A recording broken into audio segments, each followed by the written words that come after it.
Eu quero compartilhar um pouquinho com você sobre uma igreja para a cidade. Esse será o slogan que nós vamos estar usando como igreja ao longo desse ano, pensando que nós devemos ser relevantes na cidade onde nós estamos. A nossa Marília pode e deve ser influenciada por todos nós como igreja. E eu creio que poderá ser para todos nós uma experiência preciosa quando nós fazemos diferença onde nós vivemos. Uma cidade, ela é composta de muitas áreas. Uma cidade é composta, talvez eu possa usar o termo, por vários guetos, por vários blocos, né, que a compõem. E nós podemos ser relevantes em cada um desses blocos, em cada um desses grupos que existem dentro da nossa cidade. Se nós pararmos para pensar um pouquinho, nós vamos perceber, nós vamos entender que eu tenho acesso a determinadas pessoas que você não tem. Assim como você tem acesso a muitas pessoas que eu não tenho. Mas nós não podemos perder de vista, ou precisamos ter sempre em vista, que onde quer que estejamos, nós temos que fazer diferença, nós temos que ser relevantes. E nós podemos fazer isso. Mas creio que de quando em quando a gente precisa reavivar algumas coisas dentro do nosso coração. Essa palavra veio sendo construída no meu coração pelo Espírito já há vários dias, e a mensagem que o pastor Jean passou logo no início do ano, depois a mensagem do pastor Ricardo e hoje com o pastor Robson, elas foram complementando ou recheando aquilo que estava dentro do meu coração. Eu vou tentar linkar essas coisas para a gente poder pensar um pouquinho, né, sobre isso. Eu quero ler com você o texto de Atos dos Apóstolos, capítulo 17, Atos dos Apóstolos, capítulo 17, do verso 16 em diante. Atos dos Apóstolos, capítulo 17, do verso 16 em diante, que é a experiência de Paulo na cidade de Atenas, né? E eu creio que ela pode nos ajudar a pensar nisso nessa noite. O texto diz assim, todos encontraram? Atos capítulo 17, do verso 16 em diante? Ok, espero que você que esteja em casa também já tenha encontrado e possa acompanhar a gente. Verso 16 diz assim: enquanto Paulo esperava por eles, por Timóteo e Silas, em Atenas, ficou muito indignado ao ver ídolos por toda a cidade. Por isso, ia à sinagoga debater com os judeus e com os gentios tementes a Deus, e falava diariamente na praça pública a todos os que ali estavam. Paulo também debateu com alguns dos filósofos epicureus e estoicos. Quando lhes falou de Jesus e da ressurreição, eles perguntaram: o que esse tagarela está querendo dizer? Outros disseram: parece estar falando de deuses estrangeiros. Então levaram Paulo ao conselho da cidade e disseram: pode nos dizer que novo ensino é esse? Você diz coisas um tanto estranhas e queremos saber o que significam. E Lucas explica: convém explicar que os atenienses, bem como os estrangeiros que viviam em Atenas, pareciam não falar outra coisa senão discutir as últimas novidades. Verso 22. Então Paulo se levantou diante do conselho e assim se dirigiu aos seus membros: homens de Atenas, vejo que em todos os aspectos vocês são muito religiosos. Pois enquanto andava pela cidade, reparei em seus diversos altares. Um deles trazia a seguinte inscrição: ao Deus desconhecido. Esse Deus que vocês adoram sem conhecer é exatamente aquele que lhes falo. Ele é o Deus que fez o mundo e tudo o que nele há. Uma vez que é Senhor dos céus e da terra, não habita em templos feitos por homens, e não é servido por mãos humanas, pois não necessita de coisa alguma. Ele mesmo dá vida e fôlego a tudo, e supre cada necessidade. De um só homem, Ele criou todas as nações da terra, tendo decidido de antemão onde se estabeleceriam e por quanto tempo.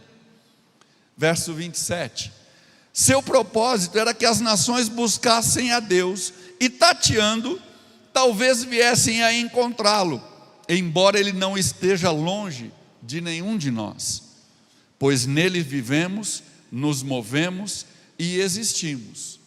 Como disseram alguns dos seus próprios poetas, somos descendência dele. E por ser isso verdade, não devemos imaginar Deus como um ídolo de ouro, prata ou pedra projetado por artesãos.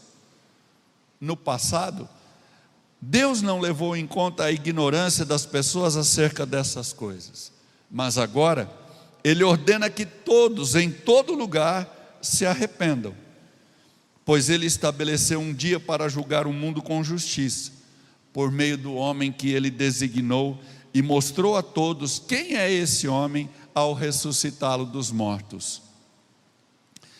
Verso 32, quando ouviram Paulo falar da ressurreição dos mortos, alguns riram com desprezo, outros porém disseram, queremos ouvir mais sobre isso, em outra ocasião. Então Paulo se retirou do conselho, mas alguns se juntaram a ele e creram. Entre eles estavam Dionísio, membro do conselho, uma mulher chamada Dâmaris e alguns outros. Amém? Pode fechar os olhos mais uma vez, meu irmão, minha irmã, por favor. Eu gostaria de orar mais uma vez e pedir que Deus continue se movendo em nosso meio, também agora, enquanto a palavra é ministrada. Pai, somente o Senhor pode gerar vida através da Tua palavra. Letras e discursos não têm proveito, a não ser para povoar nossa mente e encher nossa mente de informações.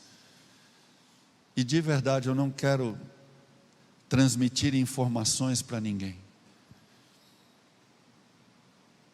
porque eu creio que a Tua palavra, como já foi dito esta noite, ela precisa encontrar o nosso coração como um terreno fértil.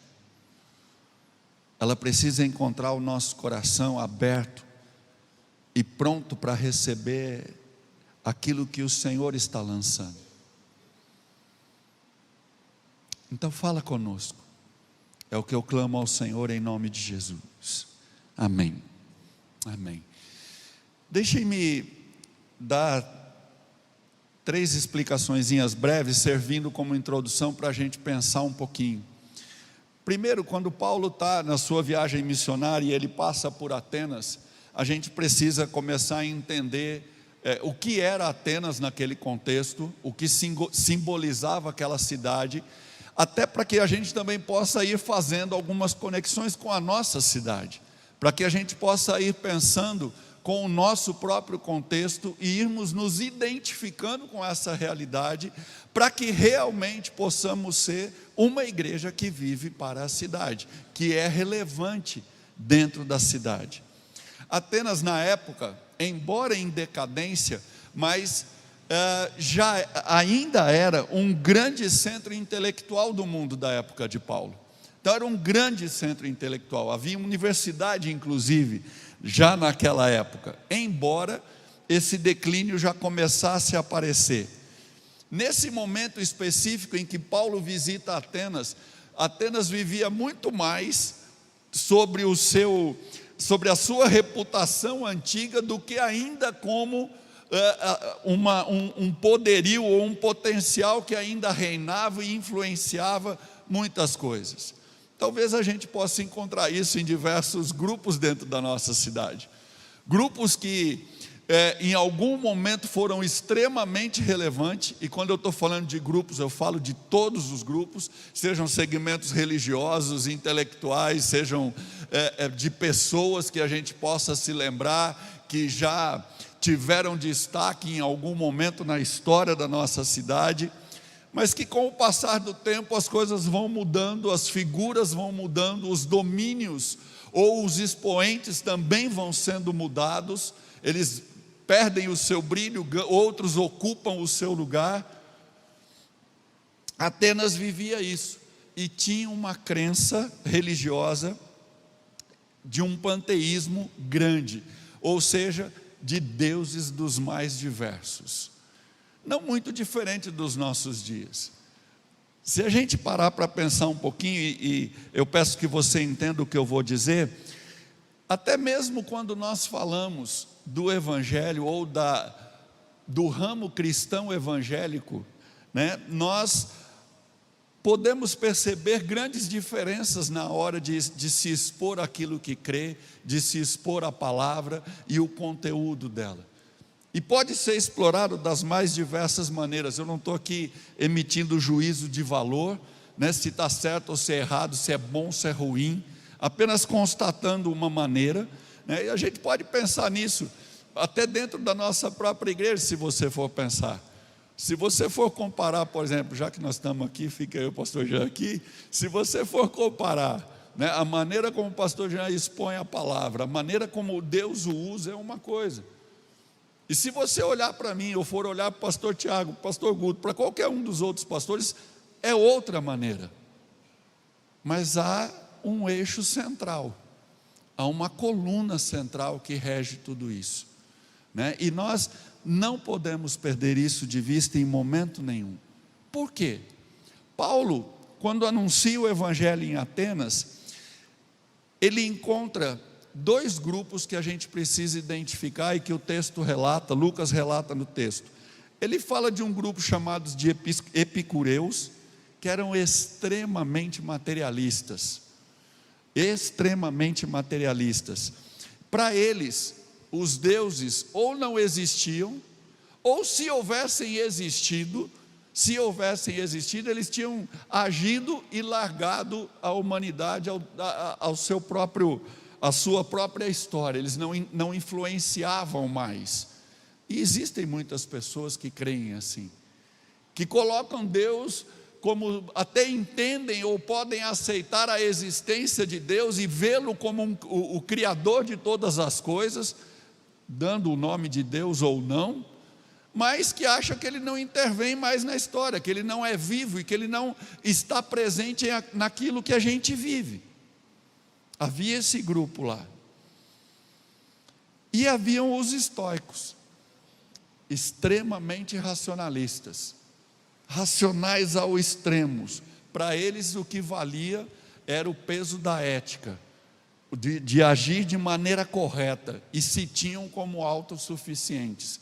Depender de um Deus era sinônimo de uma fraqueza, de uma incapacidade de lidar com as circunstâncias da vida. Esses grupos estavam ali. E Paulo, quando percorre Atenas, depois de ter passado por Tessalônica e por Bereia, ter sido perseguido em Tessalônica, ter pregado a palavra em Bereia, ter deixado Silas e Timóteo em Bereia durante algum tempo, embora depois solicite que eles venham, Paulo percorrendo a cidade, o verso 16 diz que Paulo foi tomado de uma grande indignação ao ver os ídolos esparramados por toda a cidade. E aí eu queria começar a conversar com isso com você, a partir daqui. Uma igreja para a cidade, ela precisa estar sempre alerta para não ser tomada por situações de indiferença ou de uma aceitação passiva diante das realidades que cercam essa igreja. Paulo estava indignado com as práticas religiosas e com os diversos deuses que estavam espalhados por aquela cidade, pelo estilo de vida que a cidade tinha. Estar indignado está relacionado com estar profundamente perturbado, ou seja, de não se acomodar e não aceitar a situação e a condição em que aquela cidade estava estabelecida. Se queremos, e eu creio que queremos, e temos que desejar isso intensamente, continuar a ser relevantes na nossa cidade, como igreja, e também individualmente, porque fazemos parte da igreja, somos a igreja, nós não podemos ter uma aceitação passiva ou chegar a um ponto de indiferença, de olharmos para aquilo que acontece ao nosso derredor e dizermos: isso é normal, isso é comum, não tem mais jeito, não adianta nós queremos nos levantar e nos opor a isso.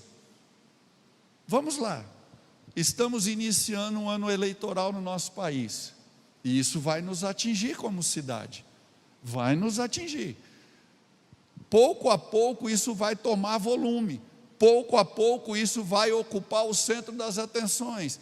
Como é que nós vamos nos posicionar e ser relevantes?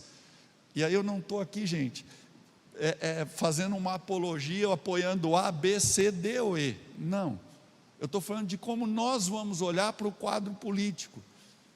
A gente pode, como igreja, olhar e dizer o seguinte, de maneira clara, né? A gente pode olhar e dizer assim: a política não tem jeito, todo mundo que entra lá é corrupto, e quem não é se torna, e aí a gente vai votando sempre nos mesmos, e os mesmos estão sempre aí, e a corrupção perpetua.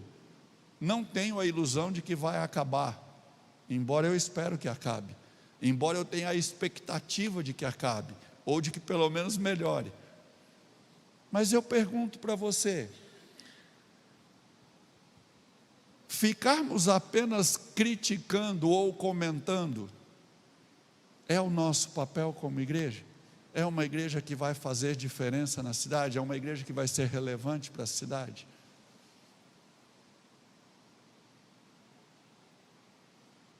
A gente precisa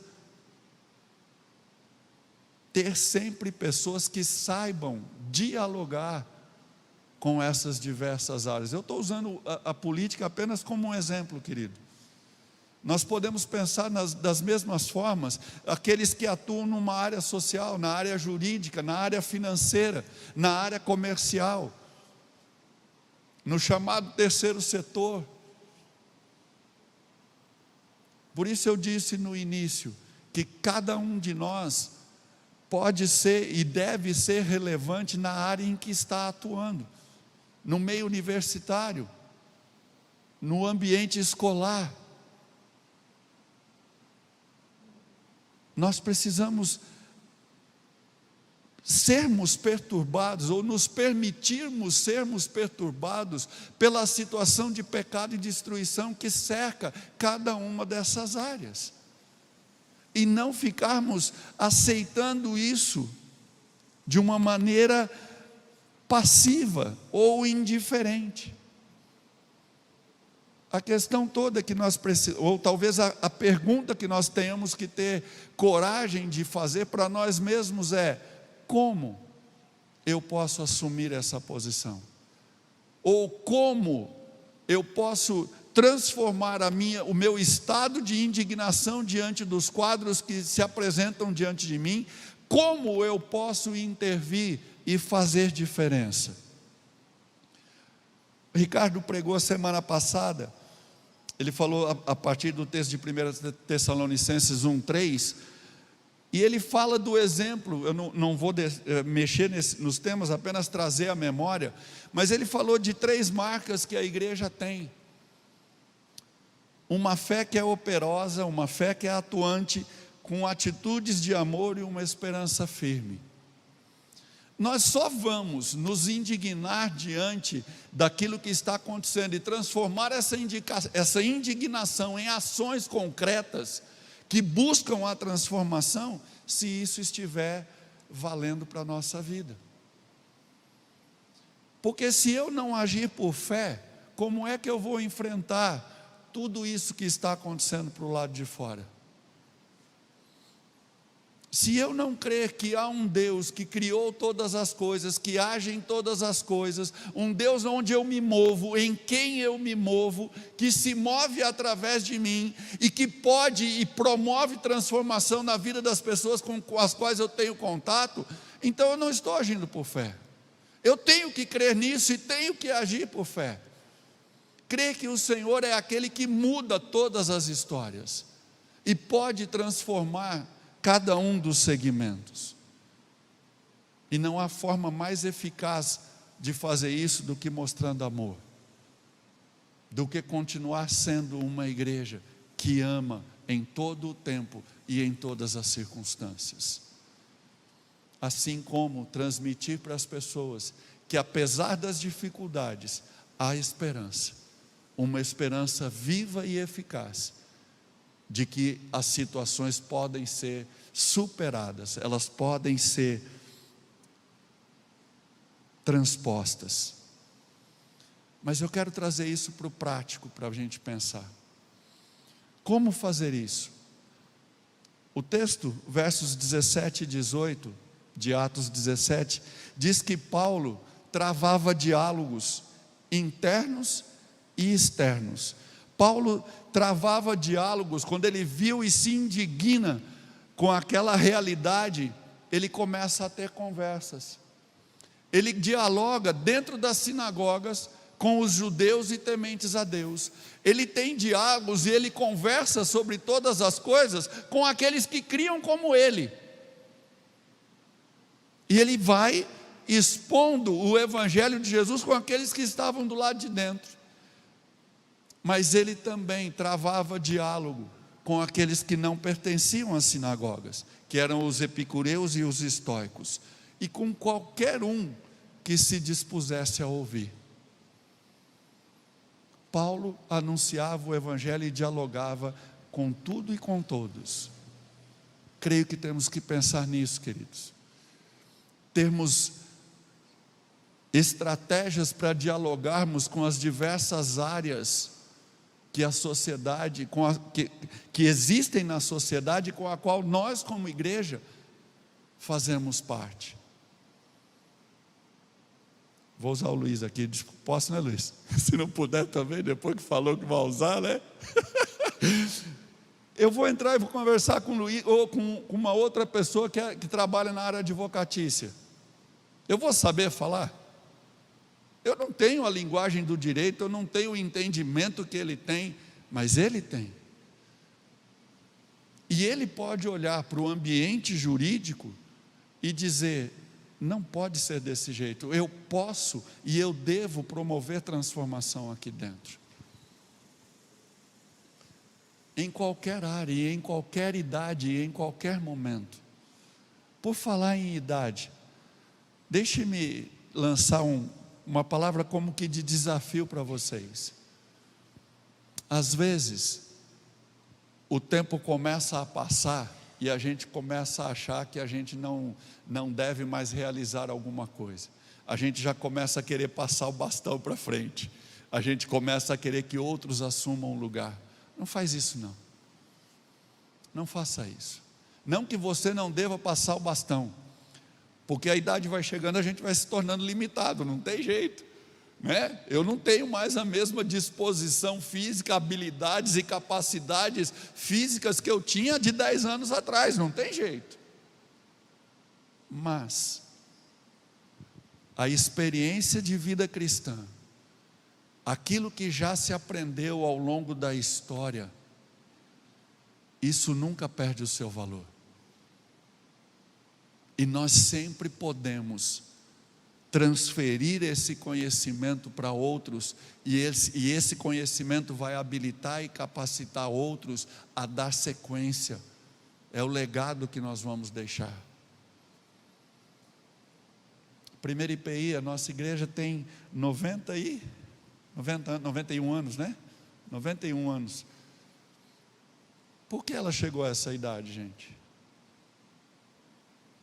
É um legado que ficou aqui, que vem sendo transferido de geração em geração, e vem sendo transferido. E aqueles que já viveram outras épocas continuam influenciando, e os mais novos estão assumindo, e o legado vai sendo transmitido, e isso não pode parar. Isso precisa continuar. Aqui dentro, no nosso relacionamento enquanto comunidade, nós temos que fortalecer uns aos outros. Aqui dentro é onde nós aprendemos, aqui dentro é onde nós somos capacitados e habilitados para sair lá fora e transmitir o Evangelho de Jesus.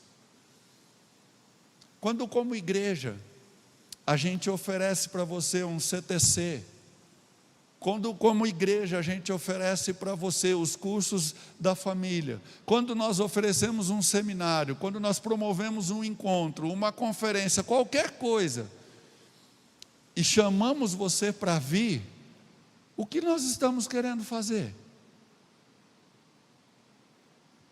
Colocar nas suas mãos ferramentas, para que você, quando saia por aquela porta, para que você amanhã, na segunda-feira, quando você for para o teu trabalho, e você encontrar empresários, e você encontrar advogados, e você encontrar comerciantes, e você encontrar professores, você tenha na sua mão ferramentas suficientes para olhar para eles e dizer: olha, você está aí desesperançoso, você está aí temendo, você está abatido, você está desanimado. Eu tenho uma solução para você, porque é a solução que eu encontrei para a minha vida, e é através dela que eu estou onde estou e supero cada uma dessas adversidades. E aí não há limites para a gente aprender, querido. Sempre há algo novo para nós aprendermos. Só que fora dessas quatro paredes, existem pessoas que não sabem nada a respeito do Evangelho. E aí alguns cristãos algumas vezes olham e dizem assim: ah, eu sei tão pouco, pastor, eu não sei direito o que falar, eu não sei como falar. Querido, guarda uma coisa, eu sempre ouvi isso, isso é muito antigo e certamente você já ouviu, mas eu quero trazer à sua memória: o pouco que você souber é muito para quem não sabe nada. Tem gente que não sabe que Jesus salva, que não sabe nada sobre a eternidade, sobre a vida eterna, sobre salvação, mas você sabe. E nós podemos e devemos transmitir isso. Isso nos torna relevantes. Quando esse diálogo é travado, quando esse diálogo é executado, quando esse dialogar com a sociedade acontece, nós estamos sendo relevantes para eles, porque nós temos respostas. Respostas que eles estão procurando e não encontram em lugar nenhum. Eles não sabem onde encontrar as respostas, eles estão cheios de perguntas e de indagações, e nós temos as respostas. E isso vai muito além do que um simples convite: oh, vamos para uma igreja, vamos lá na minha igreja. Tem a ver com você olhar e dizer o seguinte: eu tenho uma resposta para você, e a resposta está no Evangelho de Jesus. E isso nos torna sacerdotes do reino. Isso nos leva a nos lembrarmos exatamente disso. Quem nós somos? Qual é a nossa identidade? E Pedro diz isso: nós somos sacerdócio real, e precisamos exercê-lo. Se você olhar comigo do verso 19 ao verso 21 do texto de Atos 17, você vai perceber uma coisa. Quando Paulo estabelece esse diálogo, quando Paulo estabelece essa comunicação do Evangelho, a cidade responde. A cidade responde, chamam Paulo e levam Paulo para o Areópago, que seria o principal ponto de encontro e de transmissão de conhecimento da época, ou talvez até como um próprio tribunal dentro da cidade, onde as causas eram julgadas. A cidade chama ele e diz: espera aí, do que é isso que você está falando? Que assuntos são esses que você está detalhando? Que nós queremos entender isso. E Lucas parece descrever que aquilo estava perturbando toda Atenas, despertado o interesse em toda Atenas. O Evangelho sempre desperta interesse. Quando nós o fazemos com o nosso coração, com simplicidade, mostrando real interesse, a resposta é sempre positiva, e eles nos querem por perto. Nós podemos e devemos ser essas pessoas, homens e mulheres, que nos grupos aos quais pertencemos, quando dissermos para as pessoas, não podemos ficar inertes, não podemos aceitar as coisas como elas são ou estão, há um outro caminho, há uma outra maneira de se posicionar e de agir.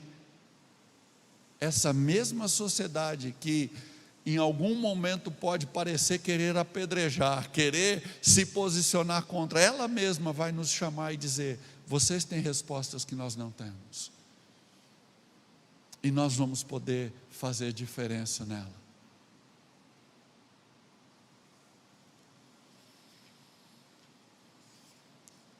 Se nós olharmos do verso 22 em diante, Paulo começa a anunciar o Evangelho, ele começa a falar quem é Deus, ele começa a expor o que Deus, o Deus Criador, como Ele fez todo o processo de salvação, o significado da vinda de Jesus. Paulo está falando ali,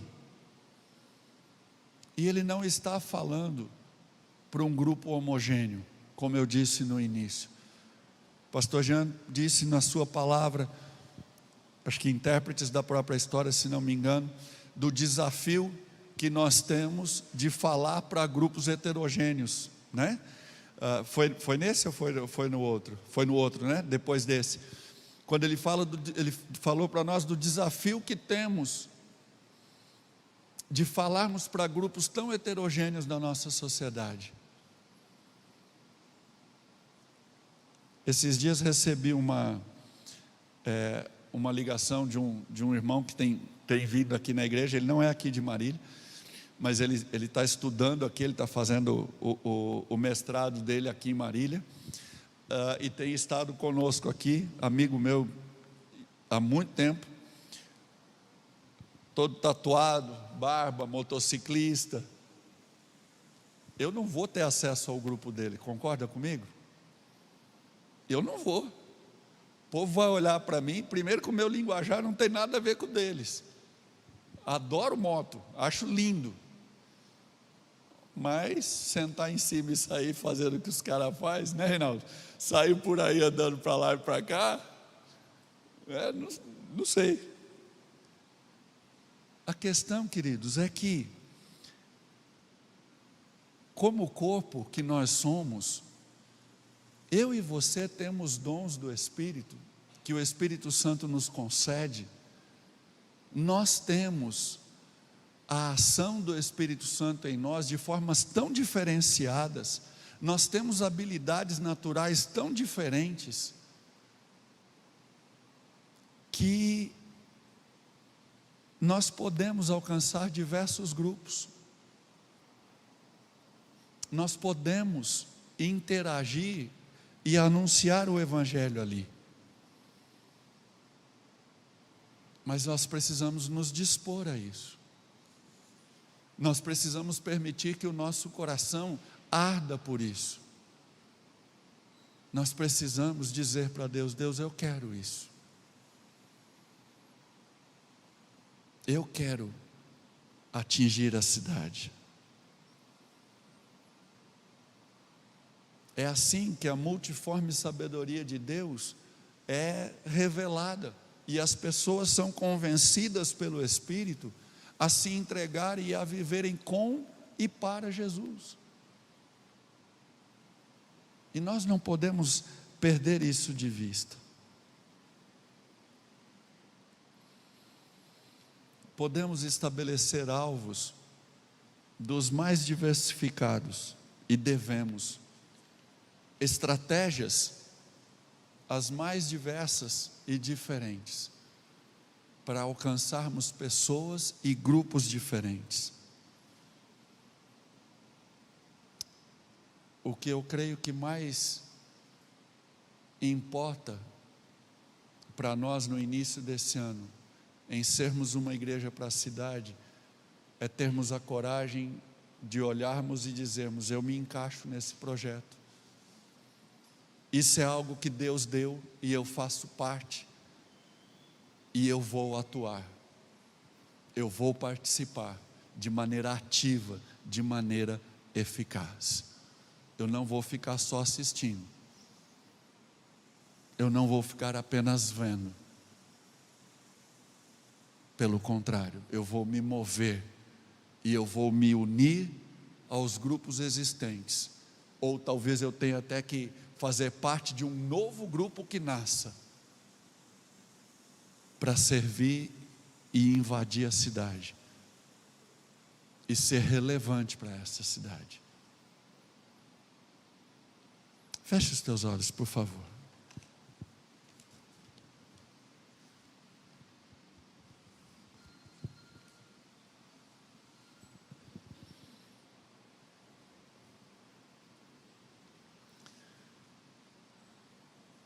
Como o teu coração reage diante desse chamado divino de dialogar como igreja com uma cidade carente do Evangelho, de salvação, de transformação? Como o teu coração reage a isso? Você que está em casa, você também não pode ficar indiferente a isso. É necessário que todos nós nos posicionemos. É necessário que todos nós tomemos a decisão de nos levantar e sairmos da posição em que estamos, de apenas olhar, criticar ou apontar. Mas nós temos que levantar e ir na direção de onde as coisas estão gerando em nós essa indignação, e lá sermos luz no meio de trevas, e lá sermos agentes de transformação para esses grupos e para essas pessoas que muitas vezes estão gritando e gemendo.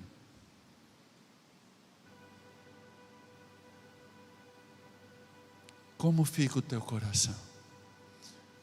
E que resposta você vai dar ao desafio do Senhor? A esse chamado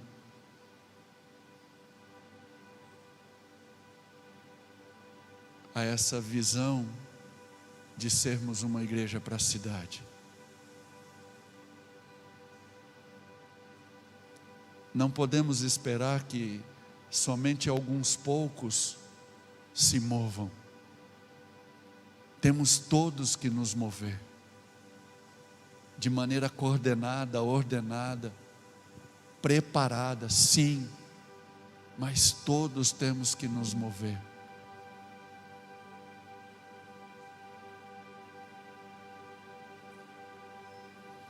Ore sobre isso. Tenha um tempo de reflexão sobre isso que você acabou de ouvir. Eu tenho certeza que alguma coisa Deus falou ao teu coração. Algo brilhou aí no seu coração. Fale com Deus sobre isso. Fale com Deus sobre isso. Nós temos uma cidade inteira que pode ser alcançada. Nós temos uma cidade inteira que precisa de nós, que pode ser transformada através de nós. E nós temos que ter olhos para ver, nós temos que ter ouvidos para ouvir aquilo que recebemos já do Senhor. Perdão e compaixão. As pessoas estão precisando disso, carentes. E esperança de um Deus que salva.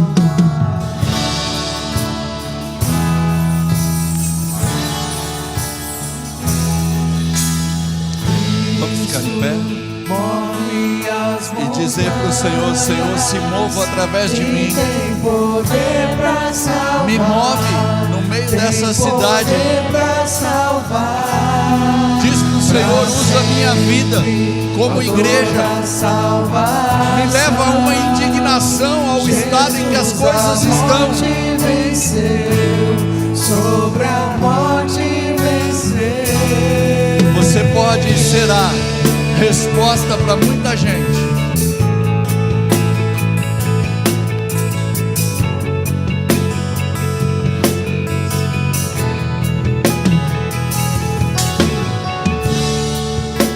Aceita com meus erros, falhas e temores.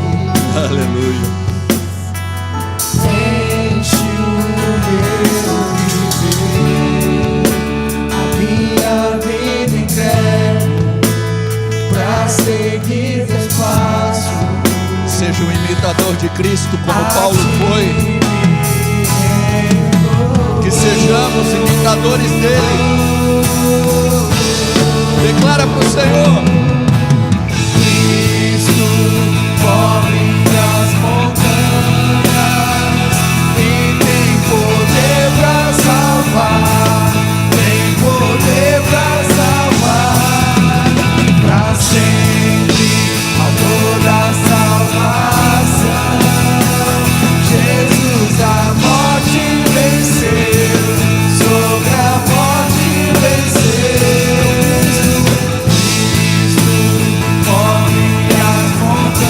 Faz isso, Senhor.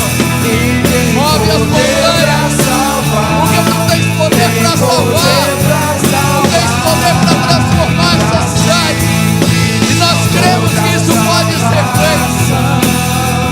Jesus a morte venceu, sobre a morte venceu. Senhor, nós cremos nisso. Cremos que como igreja podemos influenciar essa cidade, sem utopias, sem sonhos fantásticos, não, sabendo que se pensarmos um a um e se entendermos que podemos atingir corações que estão aflitos, então estaremos cumprindo com o nosso papel. Estaremos oferecendo para esta cidade oportunidades que vai chamá-la a atenção dela e vai fazer com que ela nos chame para perto dela também. Pai, nos ajuda, nos ensina, mostra para nós como estabelecer diálogos com as mais diversas áreas desta sociedade, e que nesses diálogos o Senhor levante homens e mulheres de todas as idades, com toda sorte de experiências, jovens, adolescentes e por que não crianças, sejam usadas para dizer para os outros: ei, isso não é certo, ei, isso não é bom, ei, isso destrói. Nós podemos e devemos dizer isso. Pai, nos usa assim.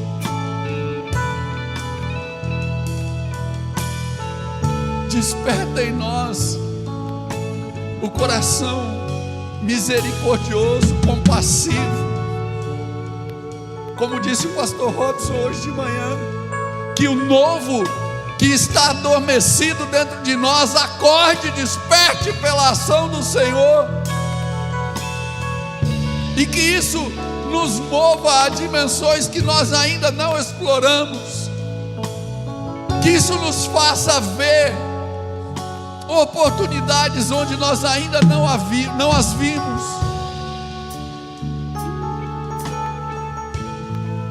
E que assim a gente possa olhar para todos e dizermos: há um Deus vivo, há um Deus vivo que tem um projeto de vida diferente para você, que tem pensamentos de paz. Há um Deus vivo que se importa com você, que te ama.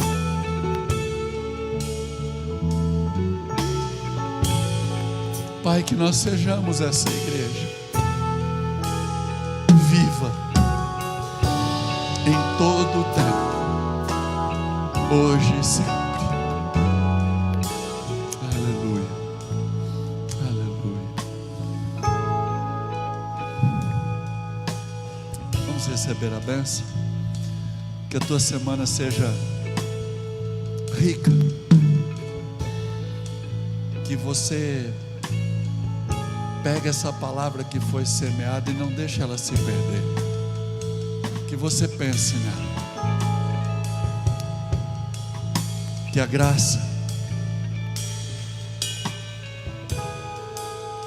esse favor tão precioso, tão valioso que o Senhor derrama em nosso favor,